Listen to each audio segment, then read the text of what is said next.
ڕێز و سڵاو بۆیەوە گوێگران و بیسەرانی خۆشەویستی تەلەڤیزیۆنی کۆمەڵە لەگەڵتاندان بۆ پێشکەشکردنی گەشتیاوەڵەکانی سەر لە بەیانی ڕۆژی سێشەمە سەرتاش بە سەردێڕی چەند هەواڵێک دەست پێ دەکەین.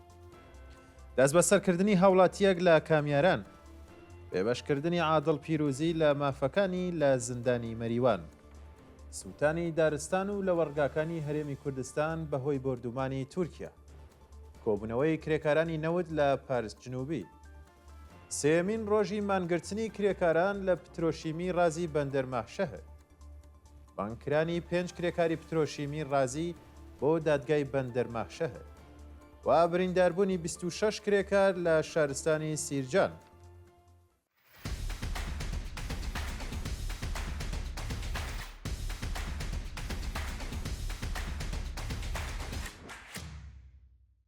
دەستبەسەرکردنی هاوڵاتیەک لە کامیاران، ڕامین گورگانی چالاکی مەدەنی خەڵکی کامیاران بۆ جارێکی دیکە لەلایەن هێزە ئەمنیەتیەکانی ڕژیمەوە دەستبەسەر کرا.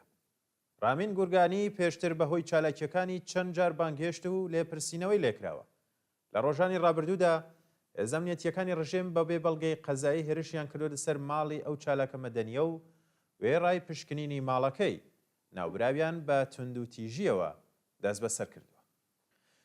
بێبەشکردنی عادڵ پیرۆزی لە مافەکانی لە زیندانی مەریوان، ماوەی 2 مانگە بەسەر بەندکرانی عادڵ پیرۆزیدا تێدەبڕێت و ئەو چالاکە سیاسیان لە مافە سەرەتاییەکانی لە زیندانی مەریوان بێبەش کراوە.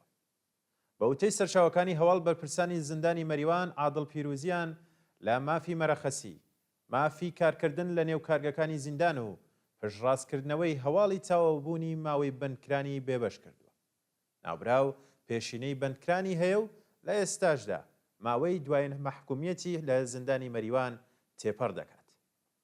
سووتانی دارستان و لە وەرگاکانی هەرێمی کوردستان بەهۆی بردومانی تورکیا، بەهۆی هێرشەکانی ڕۆژی دۆشەممەی دەوڵەتی تورکیا بۆ سەر ناوچە شاخاویەکانی هەرێمی کوردستان، دارستان و پوش و پاوانی ئاوایی زیبار ئاگری گرتووە و هێشتا ئاگرەکە کۆنتڕۆڵ نەکراوە. وێڕای هەڵگرتنی هەنگاوی ئەرێنی لەلایەن پەکەکەەوە بۆ دەستپێکی پرۆسەی ئاشتی، دەوڵەتی تورکیا هێشتا هیچ هەنگاوێکی کردەوەی هەڵ نەگرتووە و هێرشەکانی ئەرتەشی ئەو وڵاتە بۆ سەر سەنگەرەکانی گەریلا درێژەی هەیە. لە ئاکامی هێرشەکانی دەوڵەتی تورکیا بۆ سەر هەرێمی کوردستانیش چەند هاوڵاتی کوژراوە و بریندار بوون، دەیان گونچۆڵ کراون و زیانێکی زۆر بە ژینگە و سروشتی باشووری کوردستان گەیشتووە. کۆبوونەوەی کرێکارانی نەود لە پارس جنوبی، ڕۆژی دووشەممە 20 گەلاوێژ کرێکارانی فەرمی و پەیمانکاری شاغڵ لە ناوچە عەمەلیاتیەکانی پارسی جنوبی بۆ جارێکی دیکە دژ بە جێبەجێ نەکردنی داخوازیەکانیان کۆبوونەوە. کرێکارانی ناڕازی بە بەدەستەوەگرتنی پلاکارد، خوازیاری وەلانانی شیرکەتە پەیمانکاریەکان، وەلانانی جیاوازی، دابینکردنی ئیمکاناتی ڕیفاهی، وەلانانی سەقفی هەقدەست، وەلانانی ئەستەنگیەکانی بەردەم سەنەواتی خانشینی، مافی دامەزرانی ڕێکخراوی سربەخۆ و کۆبوونەوە، کۆتایی هێنان بە کەشوهەوای ئەمنیەتی، گەڕانەوەی کرێکارانی بێکارکراو بۆ سەرکار، پێدانی ئەو بڕەپارەی لە ساڵانی ڕابردوو وەکو باج لەسەر هەقدەستەکانیان کەمکرابوو، پێدانی مەزایی پیشەیی، هەڵوەشانەوەی بڕیاری دەوڵەت بۆ تێکەڵکردنی سندوقەکانی خانشینی و باکردەوە دەرهاتنی گەڵاڵەی ڕیزبەندی پیشەکان بوون.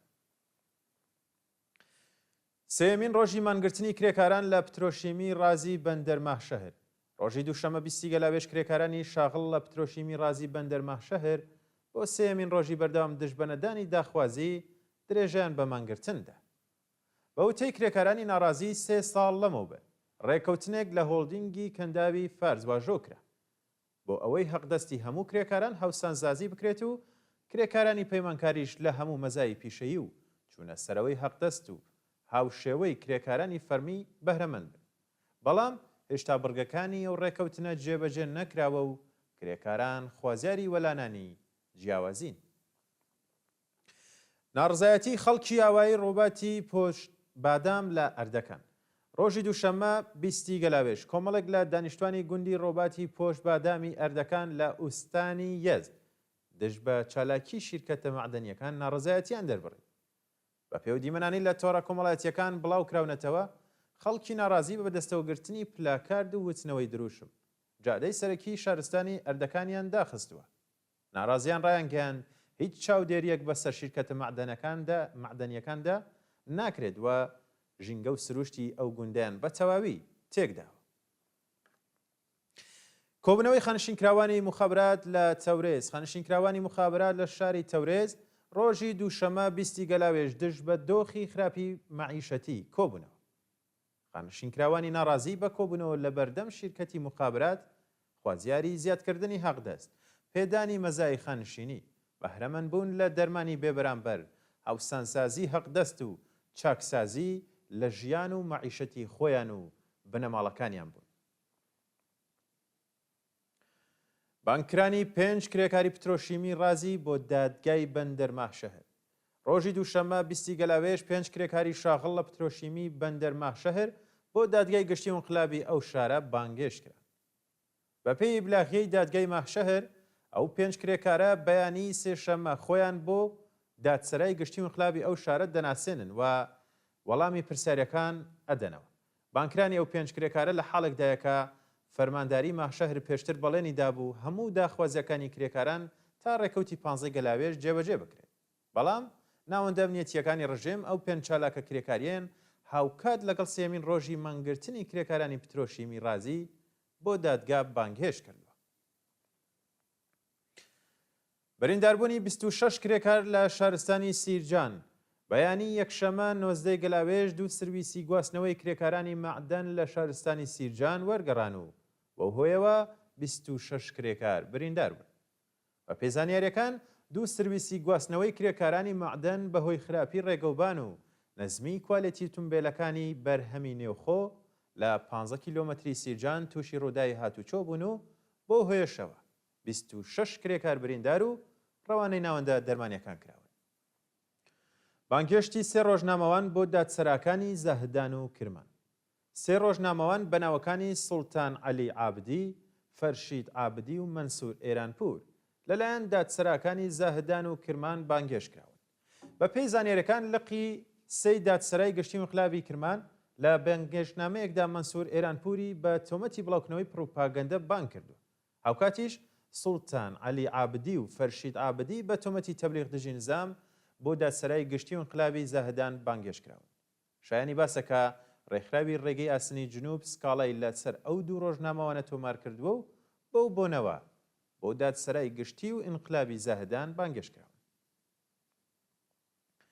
سێمین ڕۆژی مانگرتنی بابەک دادبەخش لە زیندانی تارانی گەورە.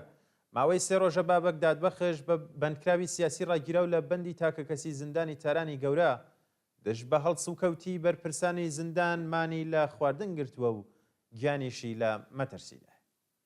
ڕۆژی شەمە 18 گەلاوێژ بابەک دادبەخش لە نامەیەکدا لە ئاز دۆخی خراپی بەندکراوان لە زیندانی تارانی گەورە ناڕەزایەتی دەربڕی بوو. بەو بۆ نەشەوە لەلایەن هێزە ئەمنیەتیەکانەوە بۆ بەندی تاکەکەسی گوازرایەوە. ئێستا ماوەی 3 ڕۆژە و بەندکراوە سیاسیە مانی لە خواردن گرتووە و دۆخی تەندروستی ناژێگیرە. لە قی 105 دادگای انقلابی تارانە و بەندکراوەی لە 2 پەروەندەی تازەدا بە تەبلیغ دژی نزام تۆمەتبار کردووە. بابەک لە ساڵ 1390 تاوی دەست بەسەرە و پاش ئەشکەنجە لە گرتوخانەی وەزارەتی ئیسلاحات بۆ نەخۆشخانەی ڕەوان پزیشکی رازی گوازرایەوە.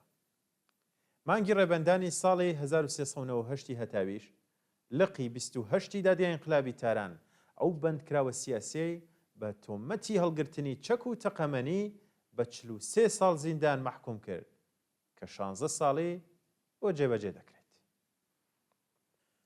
واژۆکردنی پەیماننامەی ئەمنیەتی تازە لە نێوان کۆماری ئیسلامی و عێراق. بەیانی دووشەمە 20 گەلاوێژ عەلی لاریجانی دەبیری شۆرای ئەمنیەتی نیشتیمانی ئێران لەگەڵ قاسم ئەعروجی دەبیری شۆرای ئەمنیەتی میلی عێراق دیاری کرد و پەیماننامەیەکی ئەمنیەتی تازەیان واژۆ کرد. عەلی لاریجانی پێش سەفەرەکەی بۆ عێراق ڕایگەیاندەبوو کە مەبەست لەو سەفەرە واژۆکردنی پەیماننامەیەکی ئەمنیەتی تازە لەگەڵ دەوڵەتی عێراقە و باسکردن لەسەر بارودۆخی ناوچەکە و شەڕی غەزەیە. هەرچەند وردەکاریەکانی ئەو ڕێککەوتنامەیە ئاشکران نەکراوە، بەڵام عەلی لاریجانی و قاسم ئەعروجی لەسەر جێبەجێکردنی هەموو بڕگەکانی ڕێککەوتنی پێشوو جەختیان کردوێتەوە. هەندێک لە سەرچاوەکانی هەواڵیش باسییان لە گفتوگۆی هەردوولا لەسەر بابەتەکانی چەکدانانی حەشتی شعبی و محاکمەی 20 ئەندامی حەزبوڵای عێراق کردووە. هەروەها باس لە سەر ئەمنکردنی سنوورەکانی نێوان هەردوو وڵات کراوە و ڕێگری لە بەکارهێنانی ئاسمانی عێراق بۆ هێرشکردنە سەر ئێران. بەڵێ بینەران دوایین هەواڵمان سەبارەتە بە گیان لە دەستدان و برینداربوونی 30 کەس بەهۆی بوومەلەرزە لە تورکیا. شەوی یەکشەمە 19 گەلاوێژ بوومەلەرزەیەک لە ناوچەی باڵیکسەیری تورکیا ڕوویدا و بەو هۆیەوە کەسێک گیانی لە دەستدا و 29 شارۆمەندیش بریندار بوون. عەلی یەرلیکایە وەزیری کیشوەری تورکیا لەو بارەیەوە ڕایگەیاند بوومەلەرزەیەک بە گوڕی 6 پلەی ڕێختەر لە قوڵایی 11 کیلۆمەتری زەوی لە ناوچەی باڵیکسەیر ڕوویداوە و زیانێکی زۆری لێکەوتوێتەوە. لە ئاکامی ئەو ڕووداوەشدا کەسێک گیانی لە دەستداوە و 29 شارۆمەند بریندار. وەڵا بینەرانی خۆشەویست گەشتی هەواڵەکانم پێشکەشکردن کات و ساتێکی خۆش بۆ هەموو لایەک.